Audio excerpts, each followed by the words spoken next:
So after you've colored a large enough section and you're ready to add some water and move that color around, you'll want to get a little jar halfway filled with cold water, a paintbrush, maybe 2 different sizes, and a piece of paper towel. And as you can see, I've used watercolor pencils so far just like I would regular colored pencils. I've adjusted how hard I'm pressing to evenly blend from one color to another.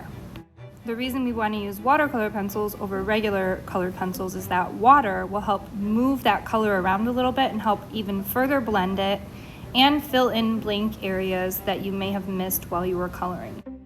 And we always want to use a tiny brush, maybe a few different shapes, and a piece of paper towel is always good for blotting the brush off so it doesn't get too wet. And it works best to work in small sections, just blending a little bit at a time, and then washing your brush and just blotting it so it's just damp instead of dripping wet in between the different sections. Otherwise, the blending really isn't effective. So it's important to just kind of work in those tiny spaces, using the brush to kind of move and blend that paint. And then the paper towel can also be used if you get a little too much water or you get the color a little too dark in a section. You can use that to blot up and kind of dab up that color.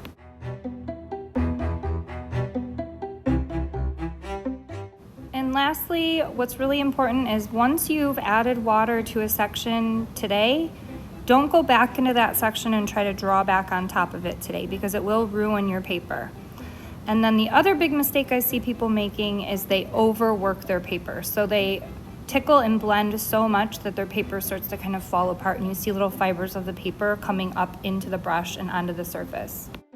So be sure after you're done blending with water, if it's not as dark or has as much contrast as you'd like, let it dry completely and come back and you can add some more color into it next time once your paper is completely dry.